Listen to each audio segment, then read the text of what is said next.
trendybeats.com.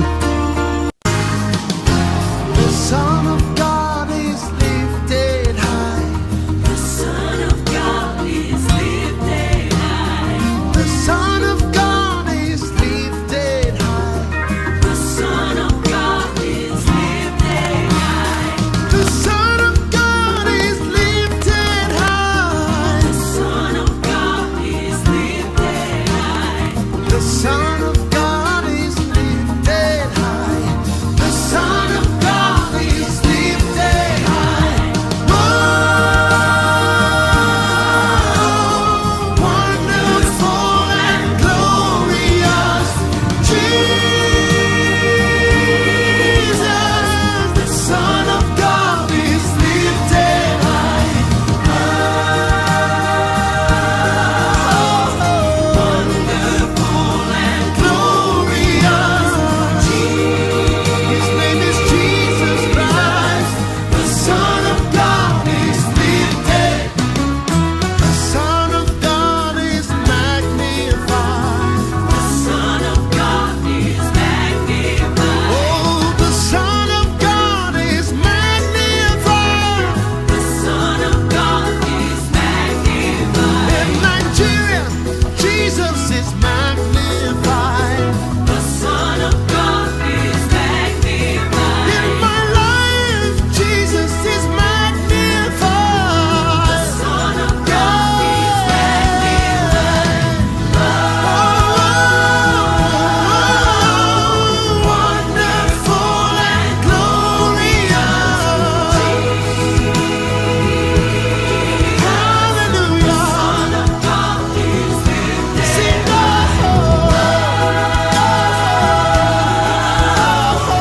wonderful and glorious.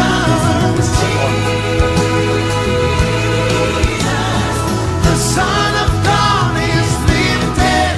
Oh, the Son of God is glorified. The Son of God is glorified. The Son of God is glorified. The Son of God is glorified. The Son of God is glorified. The Son of God is glorified. The Son of God is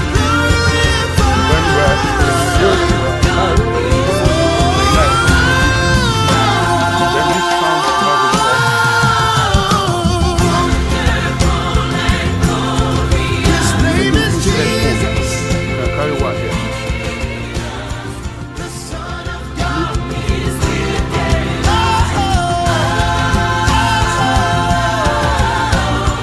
wonderful and glorious.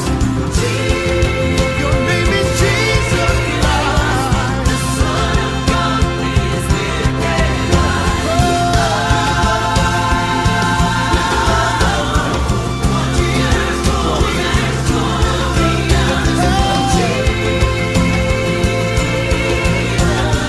The Son of God is Lift your voice and sing.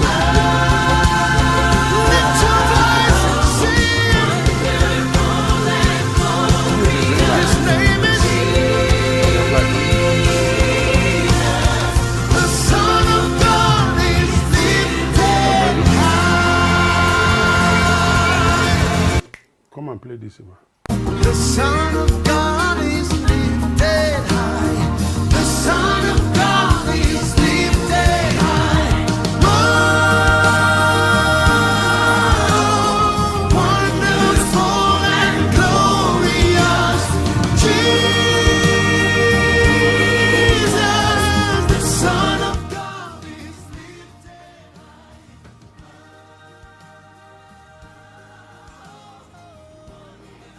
Hello, good evening. Thank you for joining us on the moment of transformation. While we enjoy this beautiful music by our brother Pastor Nathaniel Bassi, we just allow one or two persons to join us so that they can catch up. We form a quorum and they will begin to share what God has in mind for us today. It's going to be a beautiful session tonight. as we look at the characteristics of laws and looking for the laws that govern certain things. You're going to enjoy it. It's going to be very, very interesting because I guarantee you've not heard some things before. This is going to be your first time of hearing them. And once you come into alignment, you can be sure that the essence of this program will be fulfilled in your life. It's called the moment of transformation. And we really trust that we'll be sharing information on this platform that will really transform you. So let's know you are there with us, and then let's begin to fellowship together. And God bless you, Chibuke, my awesome son. I hope you just be with us all through our session. And as you come in, let's know you are there, and please do whatever you can to share. Just share this, click the share button, share to your friends, share to your family members, share to your whatever platform you belong to. Just click the share button, share to as many as are coming along with you, and let's begin to enjoy this beautiful season.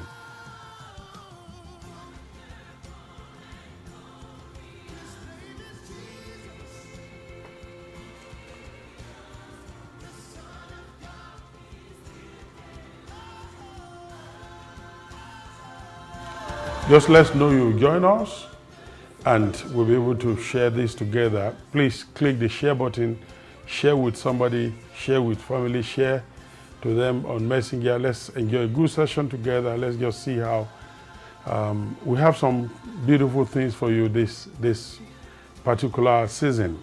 You know, in this first quarter, we really want to focus on helping you to discover basic biblical truths that you can apply to your life that will transform you. So as you're joining us, please share with somebody. Let's all let's do that. Share on your platform, share on your page, share with your friends, share on your WhatsApp and Telegram. Just share to other platforms and groups you belong to. And I'm going to begin to teach in the next minute. Right? More music on Trendy Beats.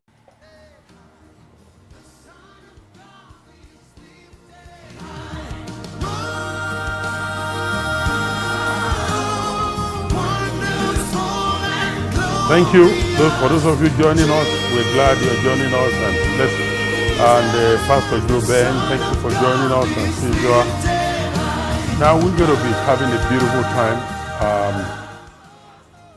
I'm glad to have you with us tonight. It's going to be an awesome time. I want to talk to you about something that is very important.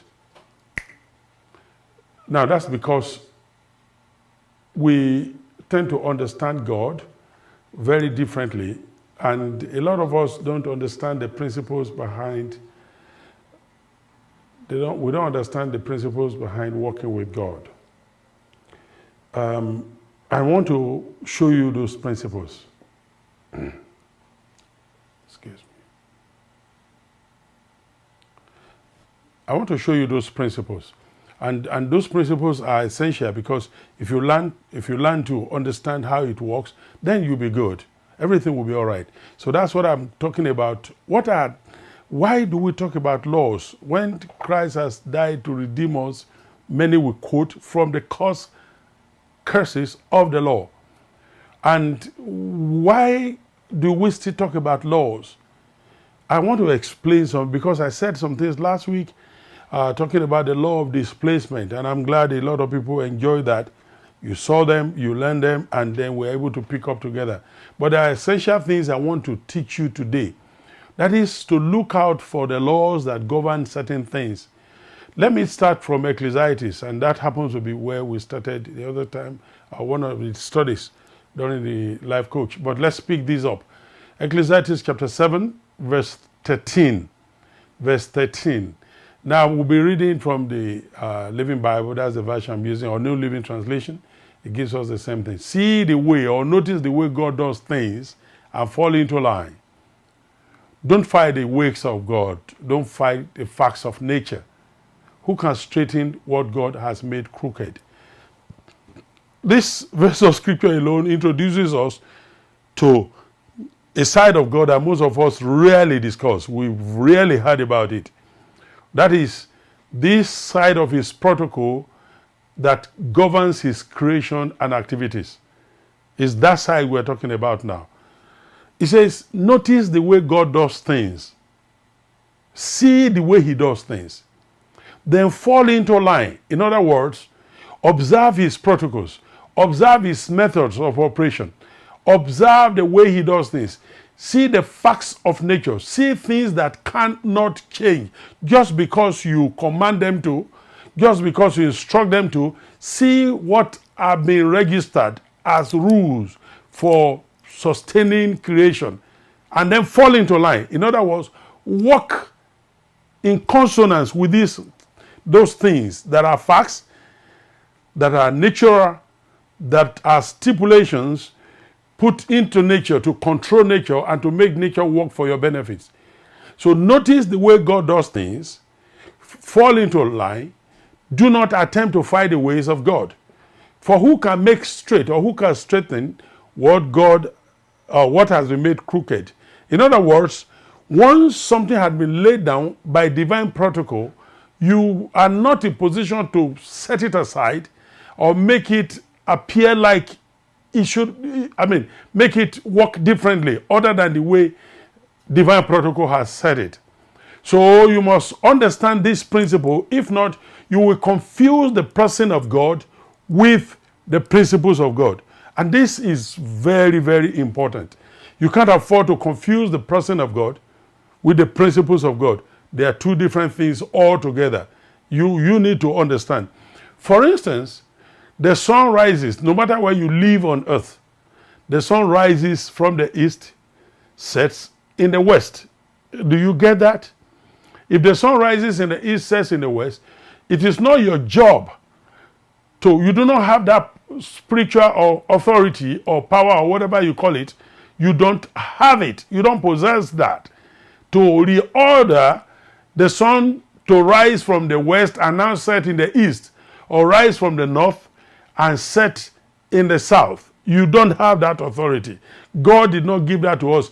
One of the ways he does things is that he has settled it. It's a fact of nature that the sun will always rise from the east and will set in the west, no matter where you are in the world. All right? And I know Bible students, some of you will quickly remind me about Joshua.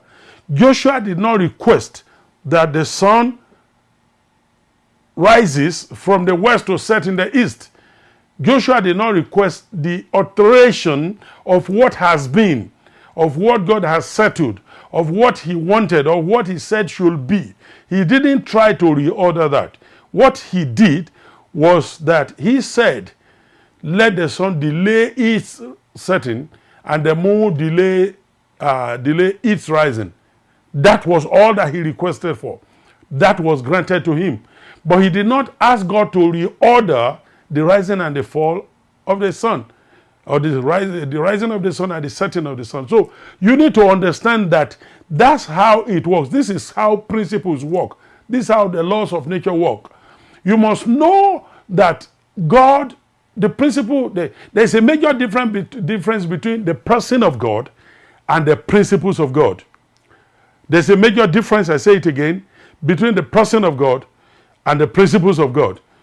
The person of God has different principles in his relationship with us. You have to learn that. You have to understand how that works. If you don't understand that, you will confuse the person of God with the principles of God. Although God is not a respecter of persons, he is a respecter of principles, of laid down principles, laid down rules. He has laid down certain things. I just gave you an illustration now.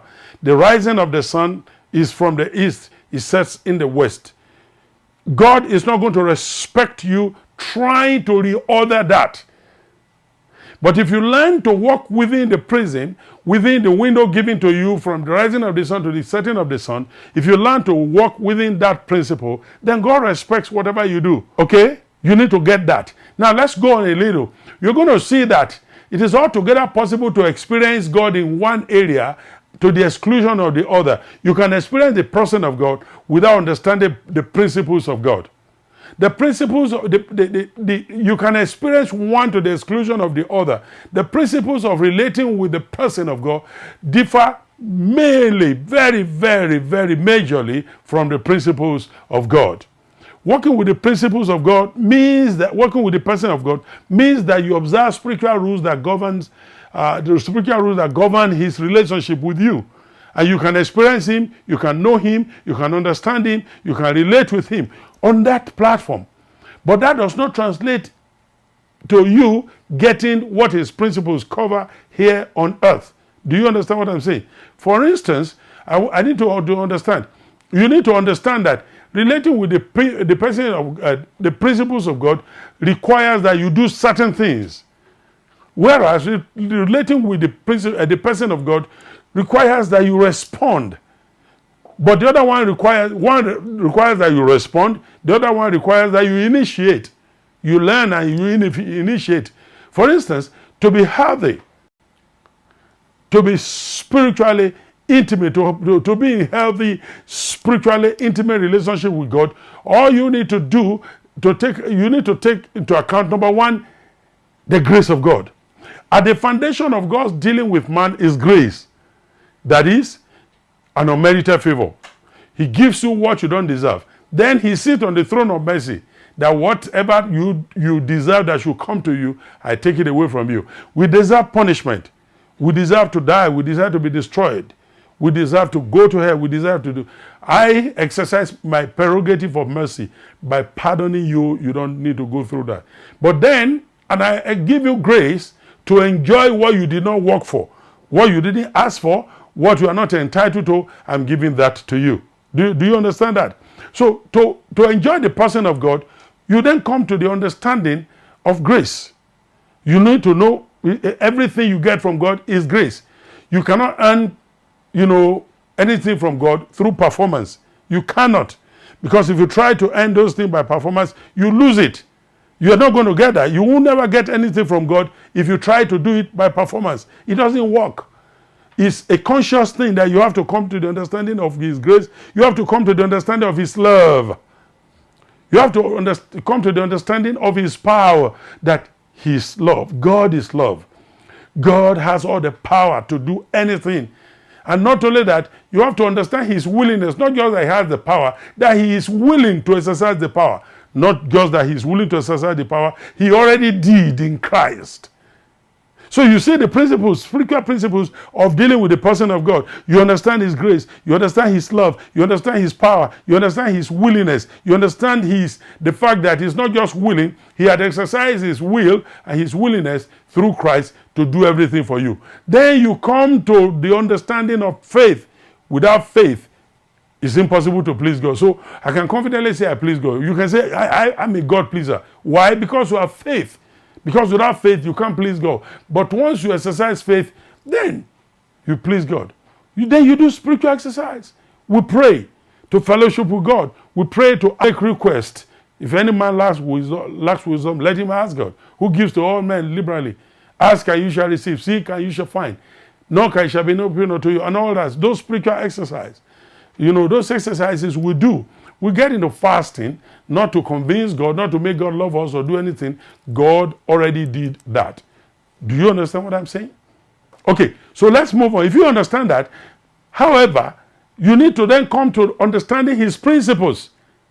Because his principles are largely governed by knowledge and the practice of that govern creation. They are governed by known laws that rules creation. In other words, a law is a rule by which things operate, an order that is established to preserve, to protect, and assure the maximum performance of a product. Therefore, if that is what a law is, you have the responsibility to understand these laws.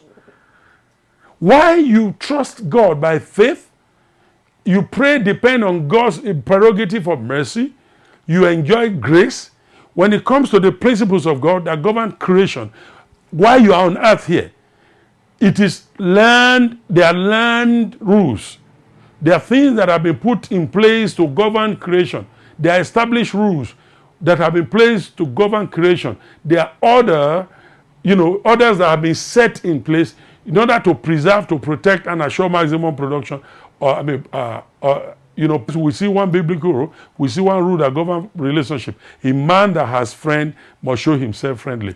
In other words, it's a rule that if you engage in relationship, you have to add value to that relationship to the degree of what you want to enjoy in that relationship. Do you understand what I'm saying?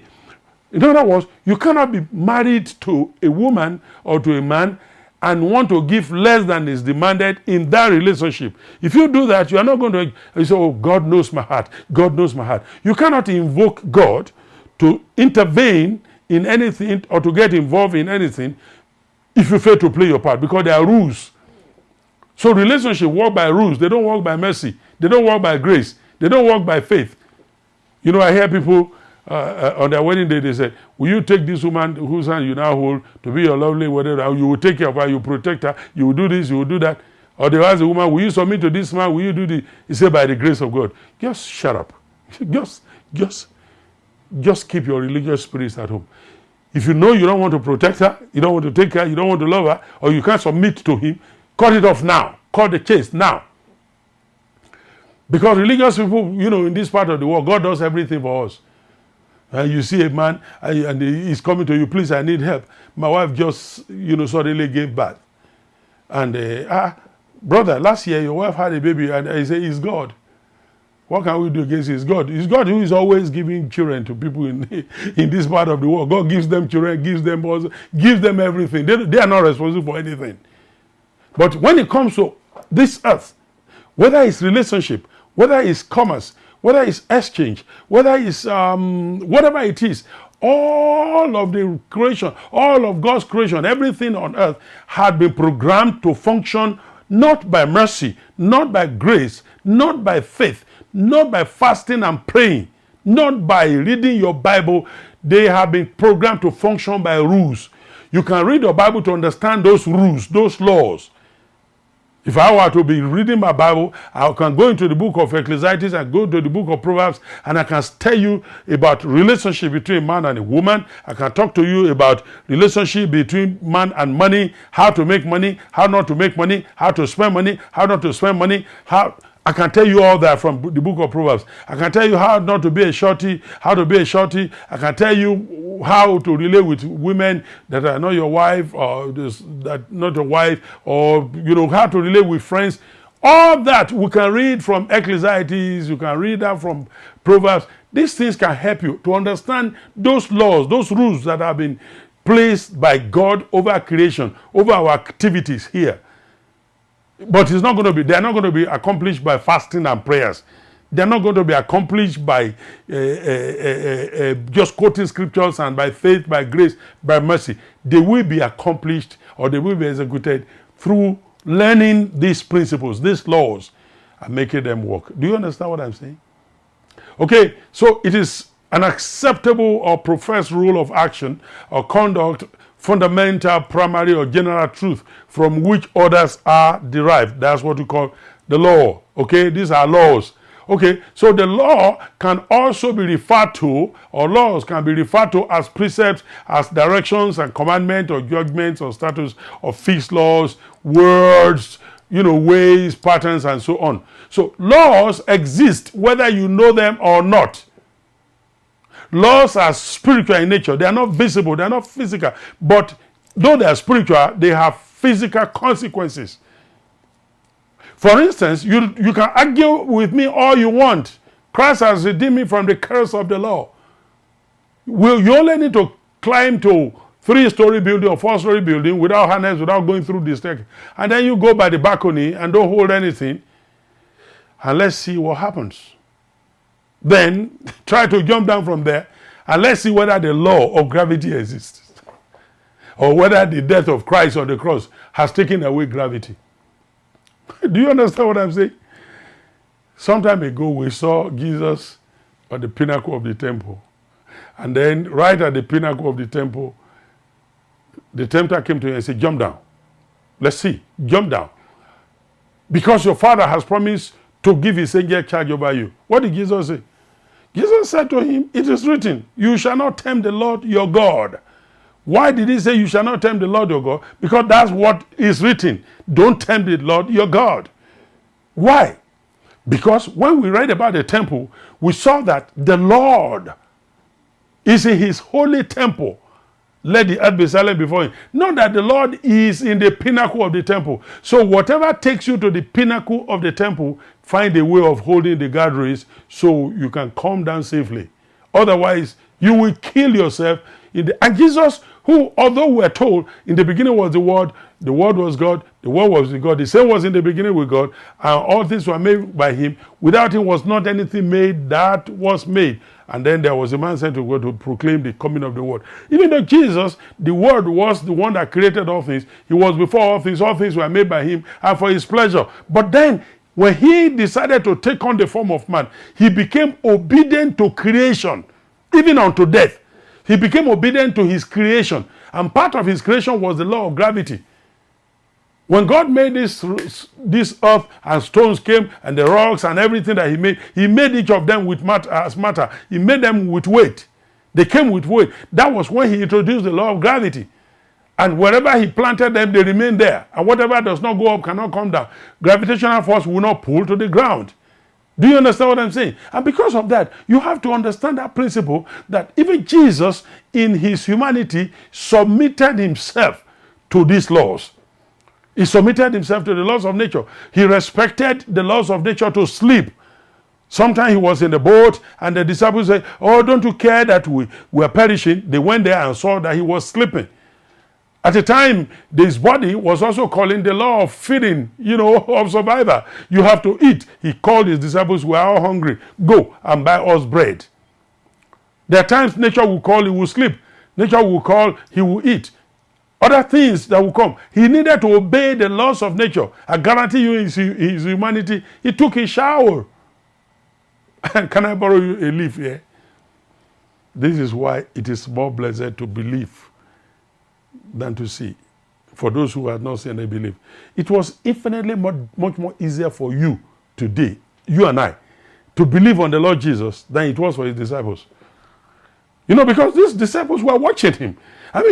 Some of them, they grew around the same community and they just said to him, okay, here we are, I pick up this, Emmanuel, how are you doing today? Can we go to play ball? And then they went to carpenter shop. They were probably other apprentices, other apprentices that came like him, and they sat under Joseph and they taught how to make wood and all that. And then just one day he just said that you have heard, it was said of them that were of old, you shall not do this, but now I say unto you. And they said, what are you doing? He said, you are of the devil, you have your father the devil, but I am from heaven above. And they said, Ima, are you crazy? So it was difficult because they saw him, they grew with him, they knew him, and his brothers not with us, I say his sisters not with us. So it was difficult for them to really believe. And you are able to believe by faith because you didn't see. You've not seen God before, you've not seen Satan, you've not seen Jesus, but you believe and you see his work in your life. So these are all spiritual things. And that's how laws are. Laws are spiritual, but you feel the impact. Someone said to me, you said there is God. You've not seen God before. Why are you foolish enough to believe God? I said, because of what he's done in my life. He's so changed me that I know he exists. I could never be this caring. I could never be this loving. I could never be this simple. I could never be this good. I could never have done anything in myself outside of God. So you see that laws are so spiritual. They don't show themselves up, but when you violate them, you suffer the consequences. So there are spiritual things, there are spiritual laws, others with physical consequences. And because you are ignorant of it does not, exonerate you from its consequences. You get caught up with it.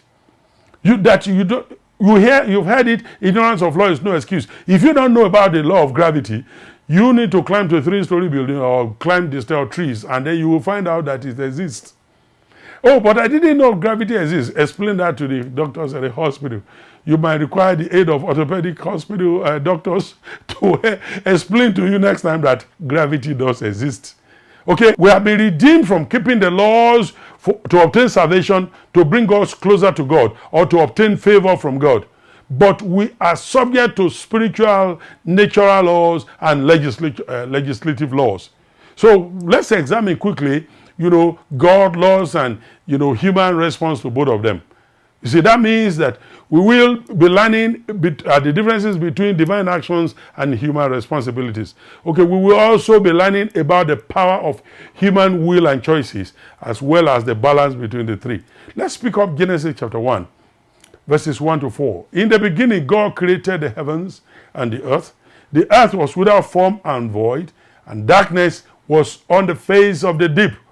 And the Spirit of God was hovering over the face of the waters. Then God said, "Let there be light," and there was light. And God saw that it was good. And God divided the light from darkness. We explained this last week. We had an aspect of this last week. The aspect we were focusing on was the aspect where God displaced darkness by instructing light to come. In other words, if you don't want something, you displace it by what you want. Instead of complaining about it or murmuring, nothing changes because someone complains. Everything changes just because someone does something about it. Do you understand that? And so we saw that. But then I also told you something which I was trying to establish, knowing that we'll talk about it today, that when God said, "Let there be light," and there was light, he was literally saying, as far as this planet concerns, there will be light. Let there be light. No explanation, no correction, nothing, no objection to it. There was light. He was now putting it as a law that whenever there's darkness, if you say, "Let there be light," and you turn on the light, then darkness will go. So from the account of creation, according to the Bible passage we have seen above, we see God introduce to the creative process by his supernatural power, the order of functionality of creation. That is, I am bringing out something and it's going to produce something else. I've made this planet, there's darkness, and I'm bringing light. And I'm making order by which light will continue to shine in my universe, on the planet. All right, that brings us to divine establishment of some permanent structures to govern nature, and which we can refer to as nature's constants. There are constants as far as this earth is concerned, and there are variables. For instance, living, how old you live, there are variables. There is no law that says you have to live up to 75 years. There's no law that also tells us how you must die. Whether you're a righteous man or you are an unrighteous man, you're a godly man or a godly man, there are no specified ways to die. You see, these are variables. What you're going to do for a living, there are no specificity to them. They are variables. These are variables. How you live your life and a couple of other things are variables. You've been given your hair, how you do the hair, they are variables, all right? And you have the wisdom of God to make clothing and all that. What you do with them are variables. You get involved with relationships and all that. What you do with them, these are variables. So life itself, nature has variables. Okay? Variables. How old you live, how young you live, and whatever. These are variables. Constants, genders, for instance, they are constants. Because if you have made a male, it doesn't matter what surgery you go through. Your brain was wired as a male. Your brain was wired or as a female. You will think like a woman, you act like a woman, you say things. So there are things that are common to all women. That is why those guys who are going, transgenderism and whatever it is, they try to do all things, change their gender, change this, do that, and try to become men, introduce hormones, female hormone to make them grow breast and all that, and develop female features. This doesn't make no sense. They still don't ovulate, they don't menstruate, they don't do things that women do. Do you understand? So we know that these things are variables. There are some are variable, but gender issues are, they are constants. But there are also three major constants I want to talk about that you need to understand as far as we live here. Number one are principles. Principles are laws by which things operate. A law that is established to preserve, and to protect, and a product in order to produce maximum performance. It is an acceptable rules and conduct by which things operate. Therefore, principles are fundamental doctrine and tenets distinctive of ruling, opinion, or guiding requirements, to an adopted methods of application by which we need to live, exemplify in natural phenomena. These things exist to benefit humanity. All right? I explained that to you, was not created as an enemy. Let's settle something. Satan, the devil, did not create anything. God, the creator. So because I'm a God believer, so I believe God created everything. Nothing was created by Satan. It doesn't matter how beautiful you make him look. It doesn't matter what you say he gives you. He didn't create anything. So I submit to you that the laws that we have, even what appears like negative emotions, they were created by God for our use. Can I explain that for you? Okay, let me try to do that. Do you know that pride is an emotion that was given to us by God? Anger, jealousy.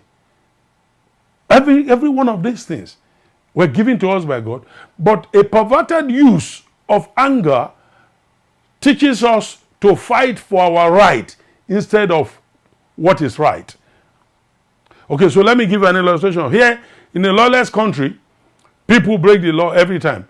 People will cross the traffic light, they will, without respect to the law, they will do all that thing. My question is this: what if you are able to fight to defend what is right? You don't litter the streets. You pay your tax. You don't break traffic rules. You see, we will have a just and sane society, right? These things are there. And so the anger here is to put against ungodliness, to fight against evil, and to protect what you love, to fight against what you hate. How about pride? Pride has to be right. That man wants me to bend my back. He wants me to worship him so that he can give me money. To hell with his money. He wants me to go to a cult. I'm not going to bend that. I won't join cult because I have my pride. These are positive pride. Well, your son has just performed. Your daughter has done. That's my baby girl. That's my son right there. That pride. The Bible says God is not even ashamed to call, Jesus is not ashamed to call us brethren. And God is not ashamed, He's proud to call us His sons. And then He tells us also that He prays for us in Ephesians 1. I pray that your eyes of your understanding will be enlightened so you can know how proud God feels having you as His inheritance. So these laws, these things that are given to us, they are all to govern creation. That is how the laws are. The laws of gravity, whatever has weight and is laid down cannot fall. So your laptop is not able to fall. The cameras that are all over this place cannot fall. The lights, the whatever that are here cannot fall because they are placed on tripods and they are stable. I am not falling and I'm not floating right now because gravity is sustaining me because I am not violating the law of gravity. Gravity is meant to keep me wherever I am. It's meant to keep you. It's meant to keep you in your car, and your car is not floating. It's just going on. Once you suspend gravity, everything collapses. So all the laws that are, though they're spiritual in nature, they have natural physical benefits, and you need to understand that they are there to protect you. So gravity is to protect you. The law of exchange, give and it shall be given unto you. It's not to protect God. It's not to protect God. It's to protect you. Give so whatever a man sow that will he reap. It's not to protect God. God had already sown His own seed through Christ. For God so loved the world that He gave His only begotten. He's planted the only seed He wants to give to the world. Once He planted the initial ones to bring us here, the next one He gave Christ to redeem us back. He's finished that. But sowing and reaping are laws given is a law given to you, not operational in heaven, because you don't give to God to get from heaven. Everything from heaven is free. But on earth, it operates by exchange. The aura of a giver follows you. If you don't give, people will know you are not a giver. The aura of, he that has friend must show himself friendly will also show. If you are feisty, if you are cantankerous, if you are difficult to get along, if you are fastidious, if you are not a person who is satisfied, you don't work with people, what happens? Nobody is able to relate with you. People run away from you. Do you understand what I'm saying? So these laws are for us. And there are things that did not make it through the cross. Some things make it through the cross. On this side of the cross, there were things that, existed. But on this side of the cross, there are things that did not make it through. Do you understand what I'm saying? For instance, when we came to before the cross, we saw everyone that was healed of leprosy, cleansed of leprosy, were to take certain animals, doves, turtle doves, and all that, and they will go into the temple and offer the things commanded by the law of Moses to the priest, who will now pronounce them, sprinkle water on them, and pronounce them clean. When Jesus was here, he was healing people, and he told them, you go offer, he cleansed some lepers, and then he said, go and offer all that Moses commanded you. But after his death, whoever went to the priest anymore to offer anything. So that practice, that belief system, that worship system did not make it through the cross. But gravity subsists, continue to exist even after Christ died. Do you understand what I'm saying? So these laws exist, these principles exist for the benefit of humanity, and they are permanent. They are created to govern our planet. They are permanent. Laws are permanent. You can't wish them away. If I were you, instead of getting angry, instead of upset at life, why is life treating me this way? I will look at the laws, look for the laws that govern what I'm looking for. There is a principle I taught my children, and I teach everyone around me. I think I still did that with somebody this evening, while we were about entering into the studio to record. And I said something to him. I said, this is not well placed. And then he went somewhere else, and I said, you are not looking at me. And when I say you are not following, you always come back to look at me. Because the rule for me is, whenever I point to a direction, you go to the direction, you are going to miss it. You don't go to the direction. You first of all observe the finger that is pointing, follow through the pointing, and then go there. You will not miss it. It's a principle of learning. So your job is to find that. He said, notice the way God does things and fall into line. That's where we read. We just read that. That was a foundation scriptures in Ecclesiastes 7. See the way God does his things. See the way God does his things, you can fall into line. And he says you can't fight the ways of God. Don't try to fight the ways of God. Because trying to fight the ways of God is like saying God doesn't know what he's doing. That's nature. He settled it before you came. He settled it. He laid the foundation. He had arranged everything the way he wants you to do. So your job is to learn the laws, learn how it works, so it can work in your favor. Learn the principle behind that thing, and you will not need to pray and fast for some things that you have prayed and fasted for in time past. They are just governed by laws. Do you understand what I'm saying? They are governed by laws. Find out what the laws are, find out how they are, and then obey those laws, and you will get it. Ecclesiastes 7, where we read 7:13. Notice the way God does things. Fall into line. Follow the principles. Follow the order in which things are done, and then fall into line. Don't try to fight the ways of God. When people ask me questions, and I say, what are the principles? What can you learn from that?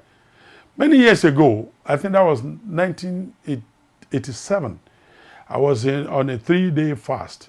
And I told the Lord, I want to be like Moses. I mean, be like David. Be like David. Be like Abraham. And I was fasting. I was praying. And I think the third day, the Lord said to me, I have no business making you be like anybody. He says, all that you can be is what I'm going to make you be. He said, this is what I want you to do. Study the lives of these people. Know what they did. Study the principles behind their lives. Study what they did to become who they were. If you follow those principles, you will get those things without asking me. Just follow the principles. I submit to you that is the year I started learning to study the Bible by principles. I studied the Bible through other means, exegetical ones, verse by verse, topic by topic.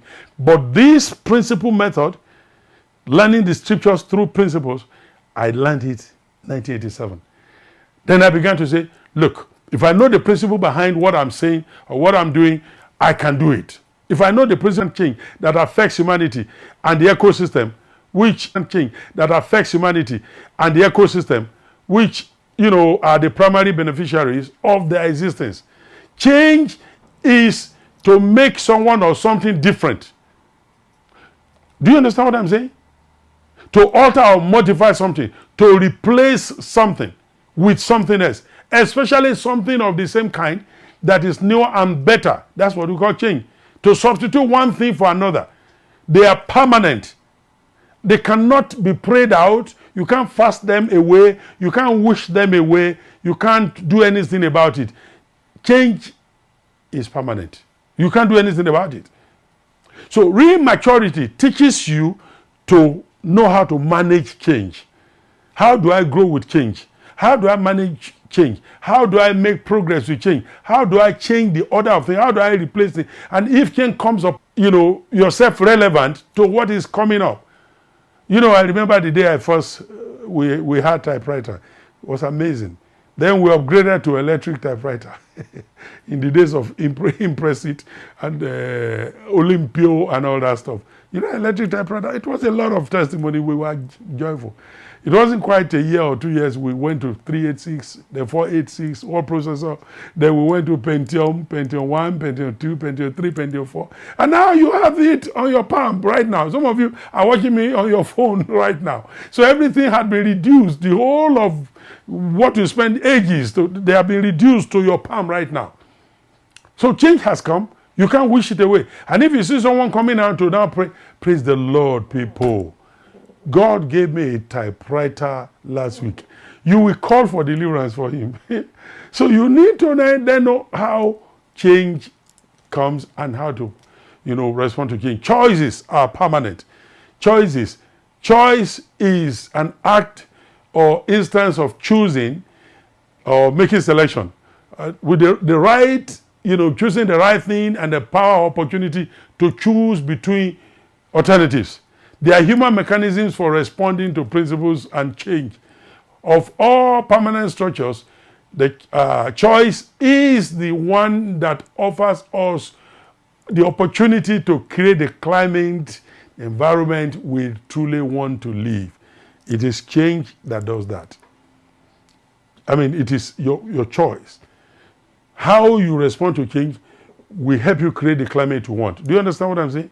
If you decide that you don't want to respond to change well, if you decide that, I'm not going to change, I'm going to stay where I am, that's your choice.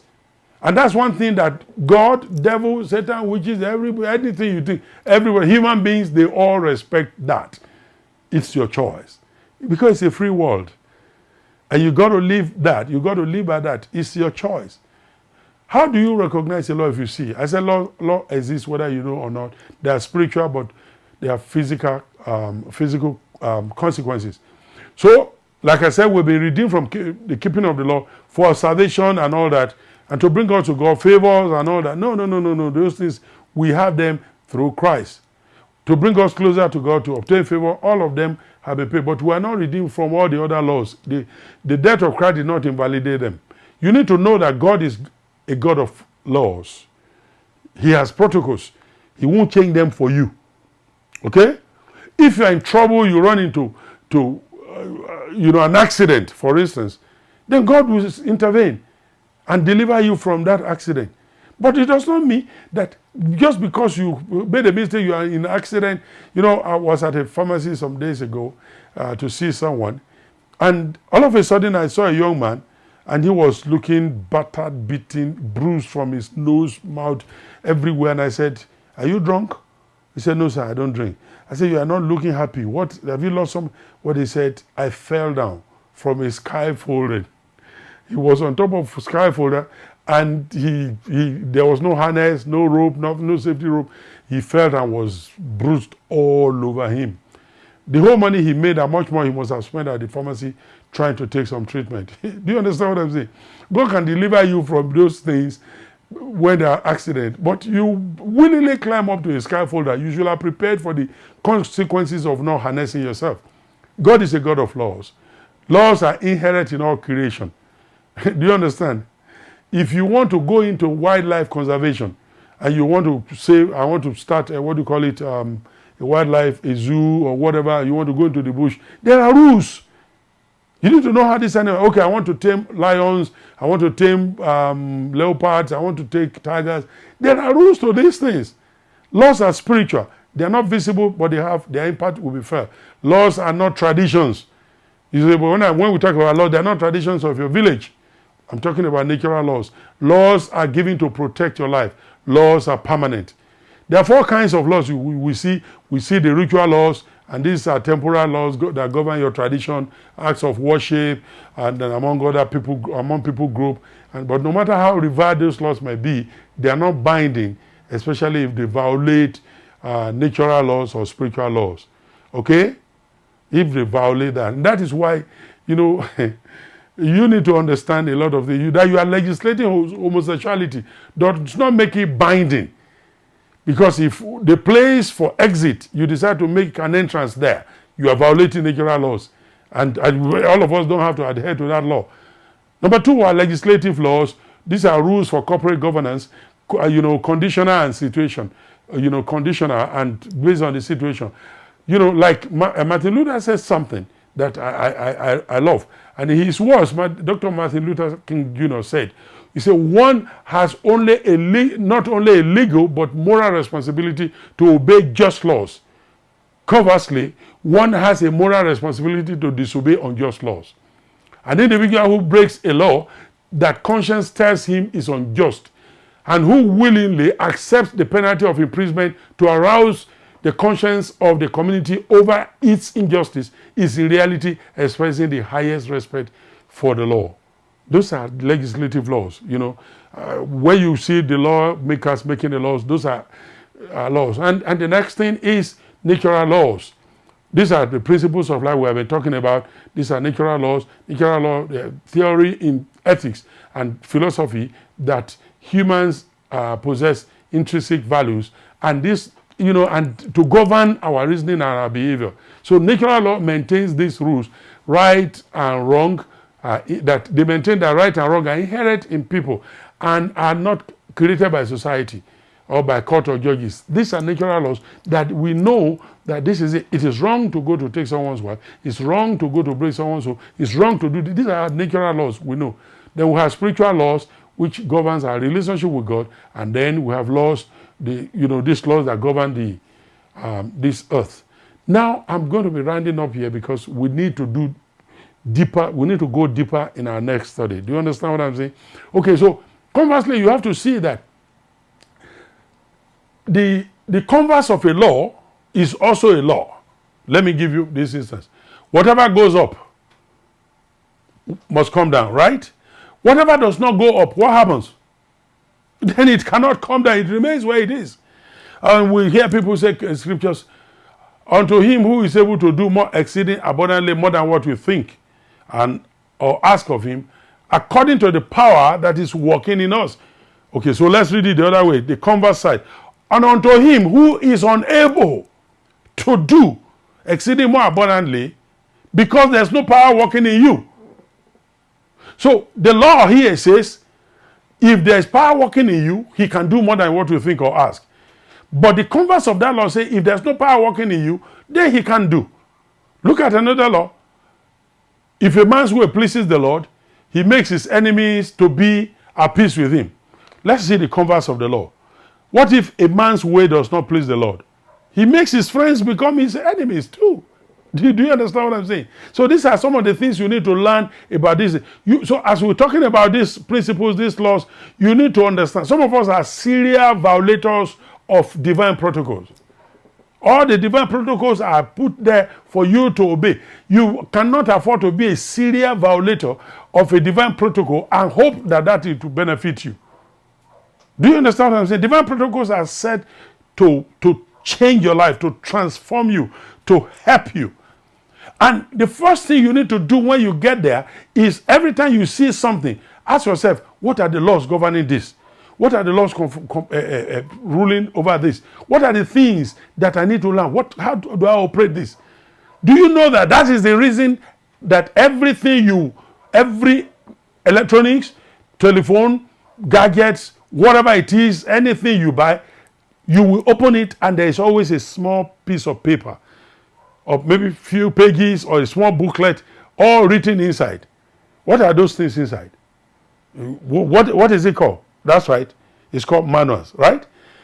Inside the manual, sometimes these days they don't do the manual. They will just give you a website. They say scan it to your phone, get in there or whatever and read the manual online. They will give you the PDF of it, or sometimes they give you the barcode. You screen the barcode. Once you scan it, it takes you to their website, and there you are able to see everything that this machine can do for you, and then how to operate the machine. That is what it is. Everything in life has a mode of operation. Everything has something to teach you. There are laws governing it. Do you know that if you want to wake up in the morning and you want to run to begin to do Uber or do what do you call it, boat or something, there are laws governing that thing. You need to register. They need to inspect your car. They need to do this. They need to do that. You need to have your papers complete. Do you understand what I'm saying? I'm telling you that everything has a law to it. So I'm praying for you today that the Lord himself will give you the spirit of revelation, and he will give you the spirit of understanding in the knowledge of him to take hold of you today, so that whatever it is that you want to embark upon, you will understand. You will come to the knowledge of the Lord that governs it. You will know how to operate it. I pray for you that when you're confronted with life challenges and the questions about life, I pray that you have answers that you desire. God will show you how to operate life, how to make life functional, how to enjoy the creation that he has put into you. May your life become an epitome of wisdom and understanding to solve riddles and dark sentences. I pray that your eyes will be opened to find solutions to the problems around you. Money is a reward for problems solved. So I pray for you that God will help you to solve problems. He will show you the problems around that you can solve to bring you into wealth. I pray humanity always reward difference. It is your difference. Humanity reward differences. Where you are different, they pay you for it. Therefore, I pray for you that your differences will be highlighted to your world. The world will see your differences. You will not be like any other man. You will operate in wisdom. As soon as you see that, you will know what to do. I pray God will raise among you who is watching this. God himself will raise you as a solution to our nation. The problem of insurgency, the problem of insecurity, kidnapping, the problem of constant power failure, the problem of... God will give you wisdom. He will show you what to do to resolve all the dark sentences and difficulties around. I pray your life will become an epitome of God's wisdom and understanding, and you'll be wise in communication, you'll be wise in your relationship. Your life itself will be a life of discovery. Men will come to you to resolve riddles.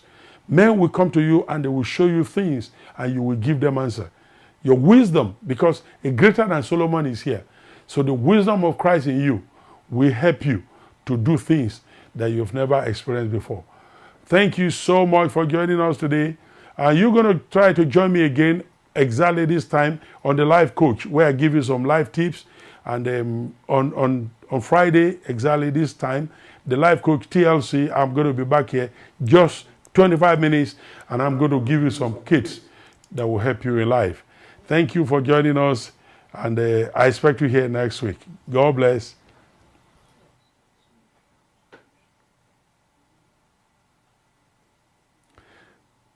Thank you.